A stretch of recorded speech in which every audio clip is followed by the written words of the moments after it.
Halo adik-adik, bertemu lagi pada perkuliahan struktural Jabar. Kali ini kita akan merangkum materi tentang homomorfisme grup.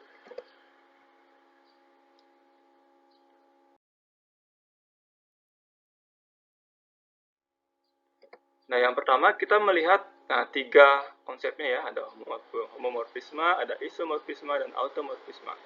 Nah, di mana letak perbedaannya, dan dari strukturnya, dari gambarnya, dari diagramnya juga bisa kita lihat ya. Yang paling luas tuh homomorfisme, kemudian dalamnya ada isomorfisme, kemudian ada automorfisme. Nah, definisinya bagaimana? Definisinya, nah ini definisinya, homomorfisme itu adalah fungsi dari G ke H dengan sifat setiap dua elemen A, B, D, G berlaku FAB sama dengan FA kali FB, tergantung operasinya masing-masing ya. Kalau di sini operasinya operasi di G, kalau di sini operasinya operasi di H. Jadi tergantung masing-masing operasi di grup masing-masing. Jadi ini istilah ini namanya mengawetkan operasi ya. Yang kedua, terkait isomorfisme. Isomorfisme dari G1 ke G2 adalah koresponden satu-satu dari G ke G2 yang memiliki sifat. Nah, sifatnya sama ya. Sifat yang dipenuhi ini sama. Tapi bedanya apa? Ini hanya fungsi, sedangkan di isomorfisme dia koresponden satu-satu. Jadi dia lebih khusus. Dia menggunakan fungsi bijektif. Jadi di sini isomorfisme adalah homomorfisme yang bijektif. Nah, terakhir tentang automorfisme, itu adalah isomorfisme dari G ke dirinya sendiri. Jadi di sini bedanya bukan masalah fungsinya lagi, tapi dari mana ke mana fungsinya. Kalau di isomorfisme dari G1 ke G2 ini belum tentu sama G1 dengan G2. Tapi kalau ini sama, dia menjadi automorfisme. Nah, itu tiga konsep pada homomorfisme grup. Kita lanjutkan.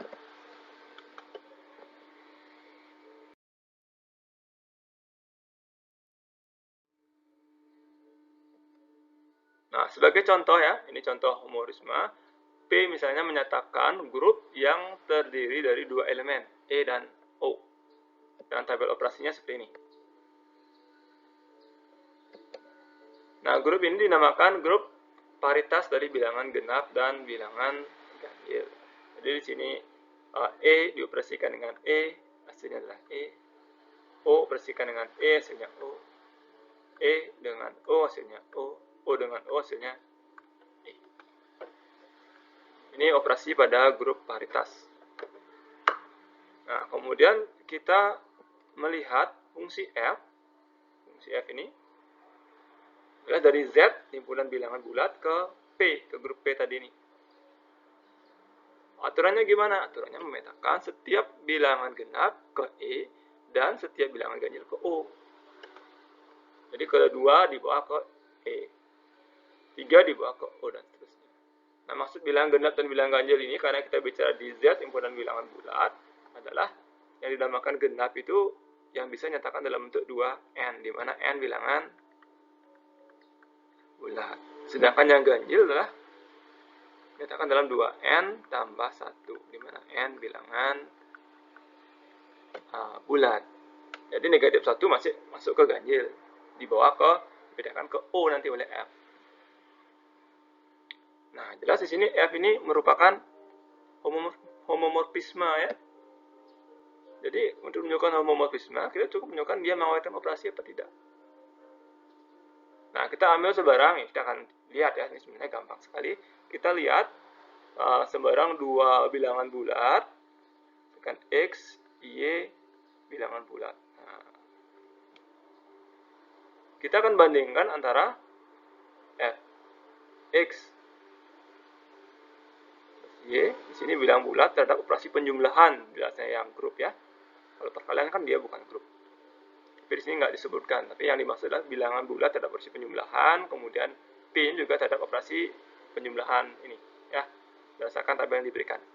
Fx plus Y ini sama dengan apa? Kemudian Fx plus Fy sama dengan apa? Nah, tentu ada beberapa kasus di sini ya. Kasus untuk XY-nya kan ada 4 kemungkinan di sana nanti. Nah, ketika X ada 2 kemungkinan, genap atau ganjil, gitu kan. Y juga sama, Y kemungkinan juga genap, ganjil. Kalau X genap dan Y genap, berarti gimana? Ini kelihatan nanti. Kalau X genap dan Y genap, berarti penjumlahannya adalah bilangan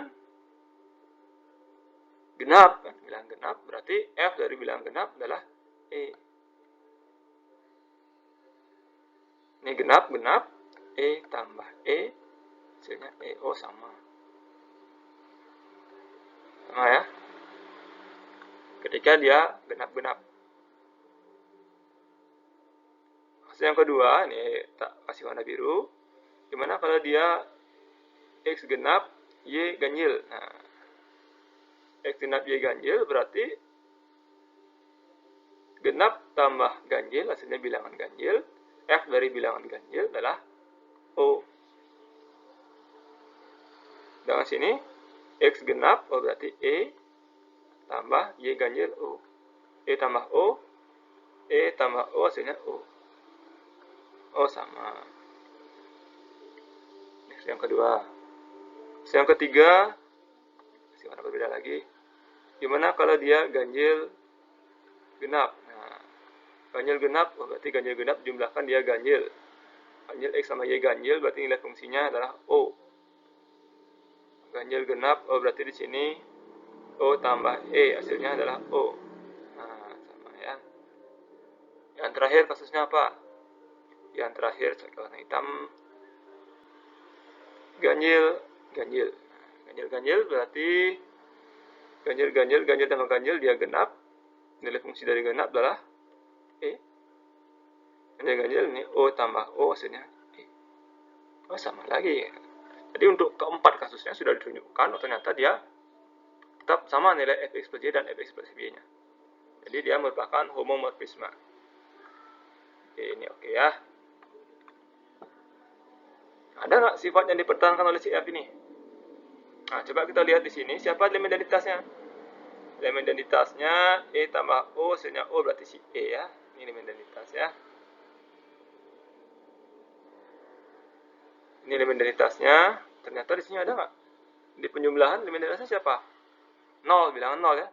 Bilangan 0 dibawa ke E. Oh, identitas dibawa ke identitas. Benar nggak identitas dibawa ke identitas? Nah, sebenarnya ini bisa kita lihat dari teoremanya. Nah, teorema 1 itu menyatakan bahwa jika G dan H merupakan grup dan F merupakan homomorfisme dari G ke H, maka akan berlaku dua sifat ini. Yang pertama, nih, identitas dipetakan ke identitas. EG berarti identitas di G, EH identitas di H. Kemudian nilai fungsi dari A inverse sama dengan nilai fungsi A di inverse kan. Nah, itu sifat yang dimiliki oleh homomorfisme ya. Kalau dia homomorfisme, maka akan berlaku sifat seperti ini. Kalau ini tidak berlaku, maka dia bukan homomorfisme. Jadi itu salah satu cara mengecek homomorfisme atau bukan. Kalau dia tidak memenuhi salah satu dari ini, itu bukan homomorfisme.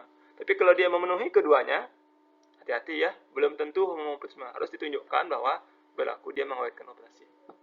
Karena kan tidak ada teorema menyatakan jika hanya jika kan. Ini kan jika maka. Ini teorema jika maka. Jika homomorfisme maka berlaku ini. Yang seekivalen adalah jika tidak berlaku ini maka tidak homomorfisme. Oke ya. Oke, itu teorema terkait homomorfisme. Kita lanjutkan lagi.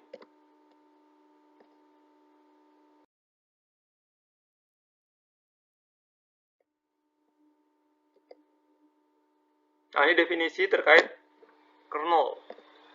Kalau F merupakan homomorfisme dari grup G ke grup H, yang dimaksud sebagai kernel atau inti yang ada menyebutkan dari F adalah himpunan K yang memuat semua elemen G yang dipetakan oleh F ke elemen netral dari identitas dari H.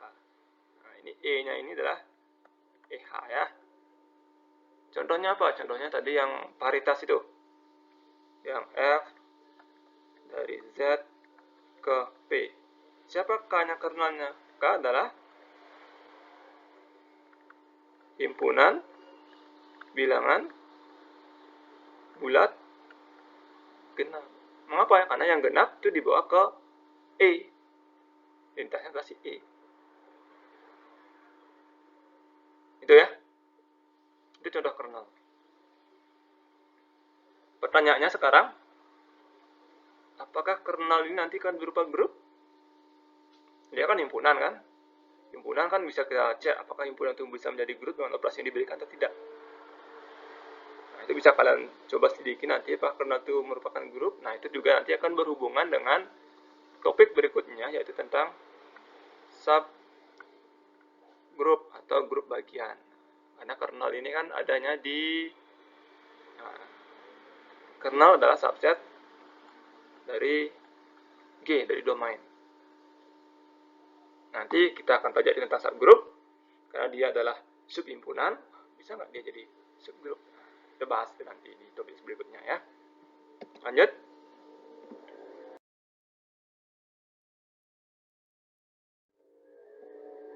Nah, berikutnya tentang isomorfisme, seperti yang tadi sudah kita singgung di definisi di bagian awal, terkait homomorfisme, isomorfisme, dan automorfisme.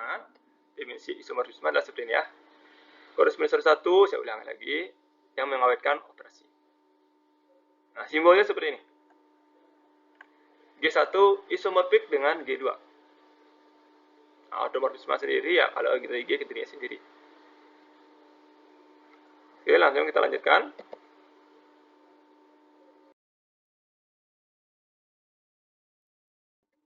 Permasalahan yang menarik adalah bagaimana mengidentifikasi dua grup itu isomorfik apa tidak. Ini yang perlu kita lakukan ya. Bagaimana mengidentifikasi dua grup itu isomorfik apa tidak.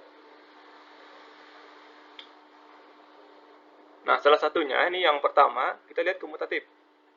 Misalkan kita punya ingin mengidentifikasi dua buah grup, misalkan G dan H, apakah dia ini isomorfik apa tidak. Lihat sifat komutatif. Kalau G komutatif, H tidak komutatif, nah bisa kita simpulkan dia tidak akan isomorfik. Tapi kalau dia komutatif, lanjut lagi. Kalau dia komutatif, berarti ada kecurigaan dia isomorfik. Untuk membuktikan isomorfik harus ditunjukkan ada fungsi isomorfisme. Kalau membuktikan ya, membuktikan grup isomorfik berarti harus tertemukan ya, harus terdapat isomorfisme. Ini berupa fungsi bijektif ya. Terus bisa menemukan fungsi bijektifnya. Itu lebih sulit ya dibandingkan kita melihat ini. Dibandingkan menunjukkan dia tidak isomorfik. Kalau kita bisa tunjukkan yang satu kumulatif, yang satu tidak, berarti tidak isomorfik, nggak perlu cari fungsi kan, lebih gampang. Yang kemudian terdapat elemen yang sama dengan inversenya. Kadang-kadang di grup itu ada yang elemen itu inversnya dirinya sendiri. Misalkan tadi di grup paritas, O ya, O kan inversnya diri sendiri karena O tambah O sama dengan E. Jadi O ini bilangan ganjil itu inversnya bilangan ganjil. Karena ganjil tambah ganjil sebenarnya genap.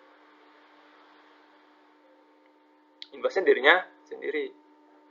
Nah, misalkan di G ada elemen yang inverse diri sendiri tapi dia tidak ada, berarti dia tidak isomorfik. Nah, yang ketiga yang sangat mudah juga, ini paling mudah ini, banyak elemen. Kalau dia G ini grup berhingga, banyak elemennya berhingga, ordernya berhingga, yang H juga berhingga. Kita kan cari fungsi bijektif.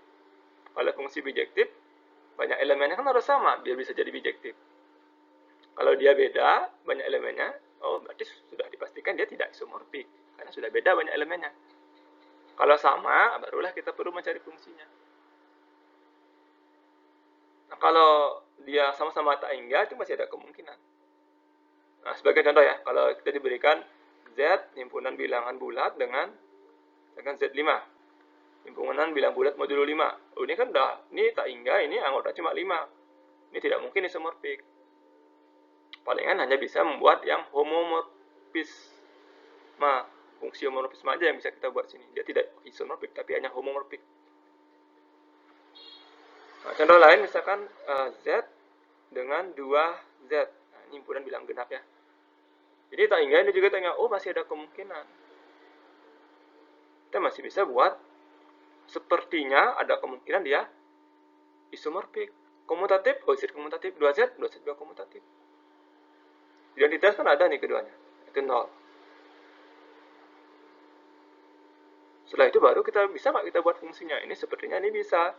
Z dengan 2Z, yaitu fx sama dengan 2. Jadi kalikan 2 saja kan. Ini kan fungsi bijektif. Kalau kita lihat di garis di diagram Cartesius, fx sama 2x, garis lurus kan. Ini adalah karakteristik dari fungsi bijektif. Oh, dia fungsi bijektif. Mengawetkan operasi nggak? Silahkan dicek nanti ya fungsinya ini. Oh, dia mengawetkan operasi, oh berarti dia adalah merupakan isomorfisme dari Z ke 2Z. Tentu di sini Z ini operasi terhadap penjumlahan ya, 2Z juga penjumlahan. Nah, itu contohnya gimana kita melihatnya. Kalau banyak elemen tidak sama, gampang kita simpulkan dia tidak isomorfik. Tapi kalau ketiganya ini terpenuhi, nah terus cari.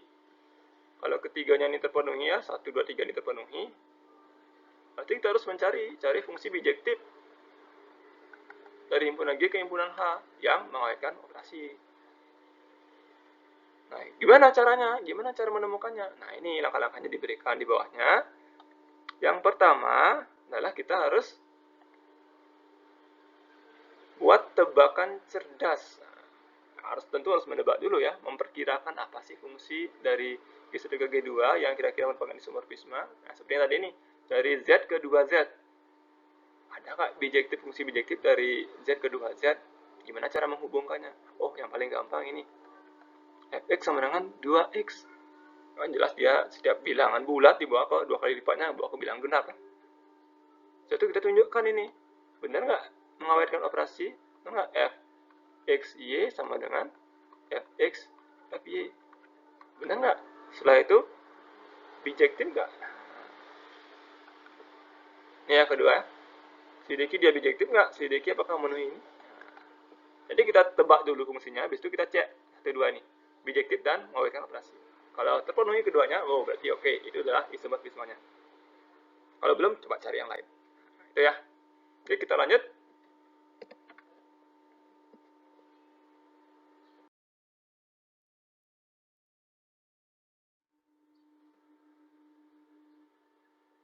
Oke, nanti silakan adik-adik coba soal-soal yang ada di modulnya terkait bagaimana menunjukkan suatu fungsi itu isomorfik atau tidak, isomorfisme atau tidak, dan bagaimana juga membentuk fungsi isomorfismenya. Oke, untuk kali ini itu dulu kita bahas. Kita lanjutkan di topik lainnya. Terima kasih.